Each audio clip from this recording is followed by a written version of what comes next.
পাহাড় দেখেছি, সাগর দেখেছি, দেখেছি নদীর ঢেউ। জীবন বেলার অন্তিম ক্ষণে পাশে নেই আজ কেউ।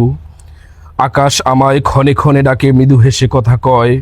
রৌদ্রোজ্জ্বল সাদা মেঘ হাসে, রাতেদের জ্যোৎস্নাময়। আসসালামু আলাইকুম রহমতুল্লাহ। আমি PM শরীফুল ইসলাম, ক্ষুদ্রতম নগণ্য একজন কবি ও লেখক। আলহামদুলিল্লাহ 2025-এর অমর একুশে বইমেলায় আমার নিজের লেখা একটি কাব্যগ্রন্থ প্রকাশিত হয়েছে। বইটির নাম হচ্ছে প্রাণনাশের প্রজ্ঞাপন। বইটি নামকরণের পিছনে কারণ হচ্ছে এই বইয়ের প্রথম যে কবিতাটি সেটি হচ্ছে প্রাণনাশের প্রজ্ঞাপন। আর আমি কবিতাটি লিখেছিলাম 4 আগস্ট 2024। ফ্যাসিস্ট আওয়ামী সরকার, ইসলামপন্থী দলগুলো এবং কি যারাই স্বৈরাচারের বিরুদ্ধে কথা বলেছে তাদেরকে নিষিদ্ধ করে প্রজ্ঞাপন জারি করেছিল এবং কি তাদেরকে নির্মমভাবে হত্যা করেছিল, খুন করেছিল। মূলত সেই উপলব্ধি থেকেই কবিতাটি লিখেছিলাম। বিপ্লব কিংবা সংগ্রামের কথা উল্লেখ করেছি, বিষয়টি কিন্তু তা নয়, বরঞ্চ এখানে উঠে এসেছে আমার দেশের প্রতি ভালোবাসা, মমত্ববোধ।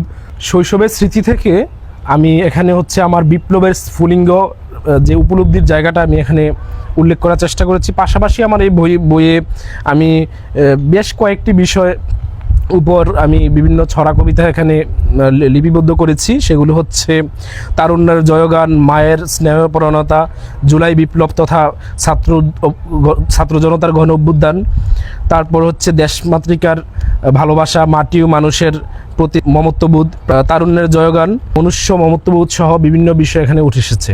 যদি বলেন যে আমি কখন থেকে লেখালেখি শুরু করেছি, তাহলে সেই প্রশ্নের উত্তরে আমি বলবো 2013 সালে আমি যখন ক্লাস 8-এ পড়তাম তখন থেকে মূলত আমার লেখালেখির হাতে করি।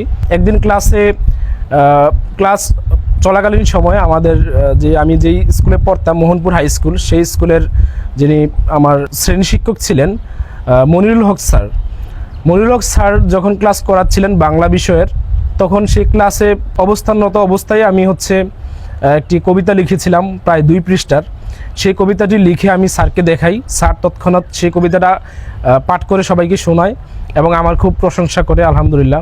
ঠিক সেই অনুপ্রেরণার জায়গা থেকে মূলত আমি কাব্যচর্চা এবং কি সাহিত্য চর্চার প্রতি মনোনিবেশ করি।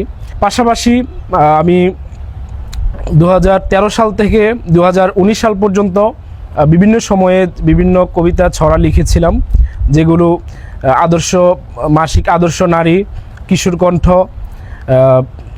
মাদ্রাসা পত্রিকা, দ্বিমাসিক মাদ্রাসা পত্রিকা, তারপরে হচ্ছে কিশোর পত্র সহ বেশ কয়েকটি ম্যাগাজিন এবং পত্রিকায় আমার ছড়া এবং কবিতা প্রকাশিত হয়।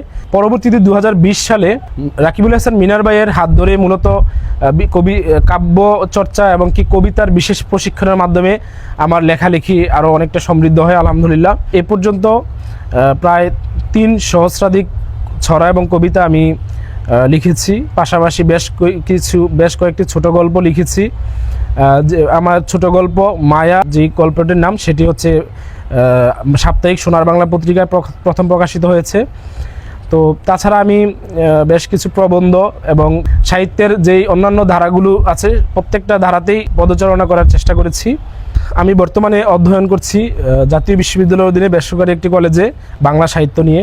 প্রাণনাশের প্রজ্ঞাপন এই বইটি আমার প্রথম বই, কিন্তু এই বইটি আমার শেষ বই নয়। ইনশাল্লাহ আমি অদূর ভবিষ্যতে আরও বেশ কিছু বই নিয়ে কাজ করছি। আগামী বইমেলায় আমি গল্পের বই প্রকাশ করার জন্য প্রস্তুতি নিচ্ছি। পাশাপাশি পরবর্তীতে আমার বেশ কিছু কাব্যগ্রন্থ প্রকাশিত হবে ইনশাল্লাহ। আপনাদের সকলের কাছে আমি দোয়া প্রত্যাশী। আমরা আমাদের সন্তানদের রূপকথা ও ভূতের গল্প শোনাই নিদ্রাক্ষণে, আর তারা শোনায় জিহাদের গল্প। তারিক বিন জিয়াদ, মুহাম্মদ বিন কাসিম, সুলতান মুহাম্মদ ফাতি, হানজালা, বখতিয়ার, উসমান, হানিয়া সিনওয়ারের শাহাদাতের বৈপ্লবিক গল্প।